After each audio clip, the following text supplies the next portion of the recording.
अकेले रहने की ताकत के बारे में जानने से पहले दोस्तों हमें सबसे पहले ये समझना होगा कि अकेला इंसान कौन होता है और किसे हम अकेला इंसान कह सकते हैं। तो दो टाइप है अकेले रहने के। पहला है जो इंसान अपनी मर्जी के बिना अकेला रहता है, या तो लोगों के साथ रहकर भी किसी के बिना या किसी चीज के लिए खुद को अकेला फील करता है। ये अक्सर अकेलापन होता है जिसे हम लॉनलीनेस कहते हैं। और दूसरा वो इंसान जो खुद की मर्जी से कुछ समय के लिए लोगों से खुद को दूर करता है, उसे एकांत में समय बिताना कहते हैं, जिसे हम सॉलिट्यूड या आइसोलेशन कहते हैं। तो हमें क्या करना है, हमें खुद की लाइफ को लॉनलीनेस से डाइवर्ट करके सॉलिट्यूड की तरफ खुद को ले जाना है, जिससे हम जिंदगी में वो ताकत को महसूस कर पाएंगे जो हम कभी लोगों के बीच में रहकर या भीड़ में रहकर नहीं जान सकते। तो देरी किस बात की कर रहे हैं, शुरू करते हैं अपनी एकांत में रहने की सफल जर्नी को। तो दोस्तों सबसे पहले अगर हम एकांत में रहने की बात करें तो बिल गेट्स का नाम मेरे माइंड में सबसे पहले आता है,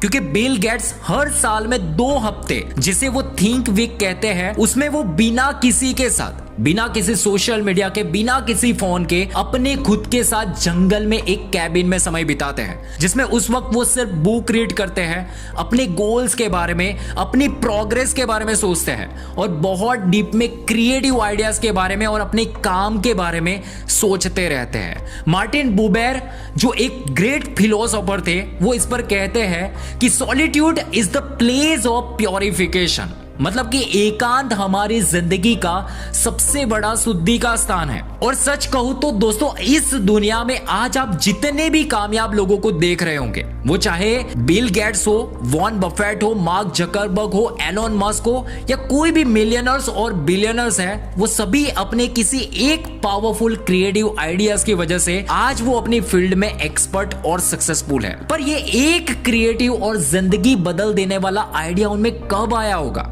जब वो कुछ समय के लिए सब कुछ फालतू की चीजों को, एंटरटेनमेंट को, सोशल मीडिया को अवॉइड करके एकांत में गए होंगे, आइसोलेशन में खुद को रखा होगा। तब ये एक आइडिया उनके दिमाग में आया होगा और वो एक आइडिया बाद में रिजल्ट या हकीकत बन पाया। तो हमें दोस्तों अगर खुद को एकांत में रखना है तो उससे पहले इसके बेनिफिट्स के बारे में जानना होगा और हमें इसके लिए क्या करना है वो भी बारीकी से समझना होगा। तो दोस्तों सीट बेल्ट बांध लो, क्योंकि हम इस जर्नी में ऐसी क्वालिटीज के बारे में, ऐसे पॉइंट्स के बारे में बात करेंगे जो हमें एकांत में रहने पर मजबूर कर देंगे। अगर आप अभी तक वीडियो वॉच कर रहे हो तो सच में आप में सक्सेस पाने की और एकांत में खुद को रखने की बहुत ज्यादा भूख है। तो बिना टाइम वेस्ट करे पॉइंट नंबर 1 की बात करते हैं। ऐसी बहुत सारी स्टडीज के अनुसार, रिसर्च के अनुसार ये पता चला है कि जो लोग एकांत में रहते हैं वो लोगों के साथ रहकर जितना ज्यादा खुद को खुश नहीं रख पाते, उतना वो एकांत में रहकर खुद को खुश रख पाते हैं, क्योंकि वो इंट्रोवर्ट होते हैं, वो अपने में ही खुश होते हैं। एक्सट्रोवर्ट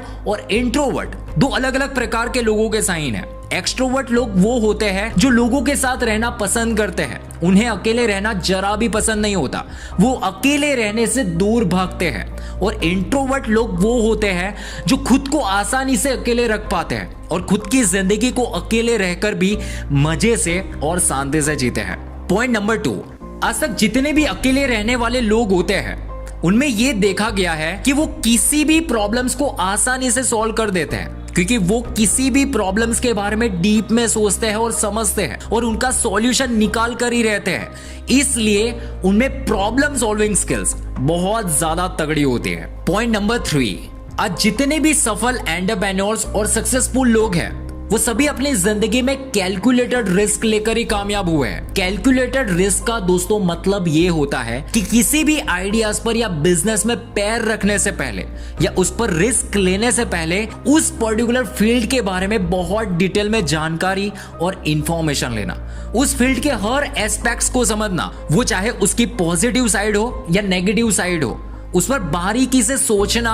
और समझना, फिर उस पर एक सही रिस्क लेना। और ऐसी हर बातों को वही इंसान सोच और समझ पाता है जो खुद के साथ टाइम स्पेंड करता हो, खुद को अकेला रख पाता हो। पॉइंट नंबर 4, दोस्तों अकेले रहने वाले लोगों में ये क्वालिटी सबसे ज्यादा होती है कि वो सुनते ज्यादा है और बोलते कम है। पर जब भी कुछ बोलते हैं ना तो उनके मुख से क्वालिटी बेस्ड बातें निकलती हैं जो सुनने वाले को सोचने और समझने पर मजबूर कर देती हैं, क्योंकि उनका दिमाग हद से ज्यादा क्रिएटिव और इनोवेटिव विचारों से भरा होता है, जिससे वो अपनी बातों को वहां ही रखते हैं जहां उनकी और उनकी बातों की वैल्यूज हो। पॉइंट नंबर 5, दोस्तों आप अगर अकेले रहते हो तो आपने कई बार देखा होगा कि जब हम अकेले रहते हैं तो हमारे आसपास के लोग, हमारे दोस्त, हमारे रिश्तेदार, हमारी सोसाइटी वाले लोग सब हमें गलत नजर से देखते हैं। वो हमें घमंडी और बात ना करने वाला अलग इंसान समझ बैठते हैं, पर अक्सर जो लोग ऐसा सोचते हैं वैसा रियल में होता नहीं,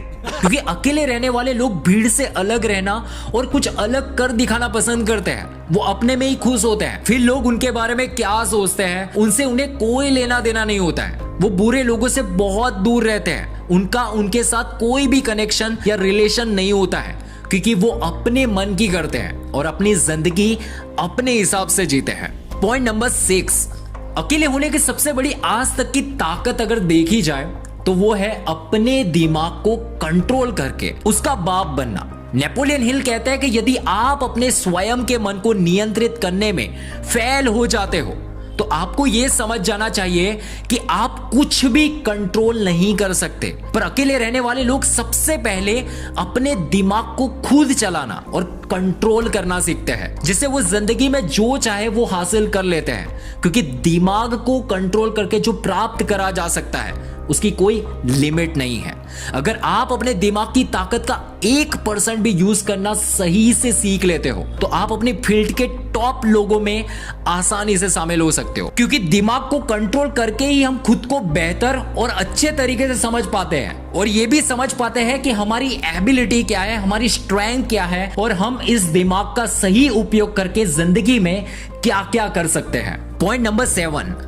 अकेले लोग जिंदगी जीना सीखते हैं यार, जिंदगी काटना या बिताना नहीं, क्योंकि वो हर रोज के टाइम में से बहुत सारा खाली टाइम बचाकर अपने टाइम को कुछ नया सीखने में और खुद को बदलने में लगाते हैं, क्योंकि वो दिमाग को हमेशा कुछ नया सोचने के लिए खुला रखते हैं। वो ओपन माइंड के होते हैं, जिससे उनका दिमाग किसी भी पर्टिकुलर सब्जेक्ट पर या गोल को हासिल करने के लिए फोकस और अपनी हद तक क्रॉस करने के लिए तैयार होता है। और ऐसे ही अकेले रहकर वो अपने आप में ऐसी क्षमता और ताकत को खोज लेते हैं कि वो आम इंसान से खास इंसान बन जाते हैं। पॉइंट नंबर 8, ऐसा नहीं होता है कि एकांत में रहने वाले लोगों के साथ अच्छे रिश्ते नहीं होते हैं या वो इमोशनली अच्छे नहीं होते हैं। उनके रिश्ते बाकी लोगों के मुकाबले बहुत ज्यादा अच्छे होते हैं, क्योंकि इसके पीछे का सीक्रेट ये है कि जब हम अकेले रहकर खुद को अच्छे और बेहतर तरीके से समझ लेते हैं तो हम किसी भी इंसान को समझ सकते हैं, उसके माइंड तक को भी हम पढ़ लेते हैं। उतनी हद तक मेंटली और इमोशनली पावर हमारे अंदर विकसित हो जाती है और इसी वजह से हमारे रिलेशंस अच्छे लोगों के साथ हमेशा अच्छे बने रहते हैं, क्योंकि हम सही और गलत के बीच का फर्क अच्छे से समझने लगते हैं। और ऐसी बहुत सारी बातें हैं जो आप खुद को अकेले रहकर ही प्राप्त कर सकते हो, पर यह सब कुछ कब संभव हो पाएगा? जब आप अपने खुद को टाइम दोगे, अपने आप को समझने के लिए या अपने अंदर की ताकत को जानने के लिए तैयार होंगे। आपको बस करना यह है कि अपने हर दिन के शेड्यूल में से कुछ भी करके 30 मिनट से 1 घंटा शुरुआती समय ऐसा निकालना है जिसमें आप अपने आप को लोगों से, सोशल मीडिया से दूर रखोगे। ये वाला कमिटमेंट आप बनाओगे तभी ये संभव हो पाएगा। और उस 30 मिनट से 1 घंटे सिर्फ आप अपने खुद के साथ टाइम बिताएंगे, जिसमें आपको उस वक्त अपने अंदर की असीम शक्ति और ताकत का अनुभव करना है, अपनी मिस्टेक्स को जानना है, अपनी स्ट्रेंथ को पहचानना है और आप आने वाले 3 से 5 साल में क्या करने वाले हैं उसके बारे में इमेजिन करना है। ये सब कुछ आसान हो जाएगा, जिंदगी भी जीना आसान हो जाएगी जब आप अपने खुद के साथ टाइम बिताएंगे। सो वीडियो अच्छा लगा हो तो प्लीज लाइक एंड शेयर जरूर कर दीजिए और इस चैनल को सब्सक्राइब जरूर करें, क्योंकि हमें अभी सबसे ज्यादा आपके सपोर्ट की जरूरत है। तो मिलते हैं अब एक नई वीडियो में नई क्रिएटिविटी के साथ। Thank you so much. Signing off.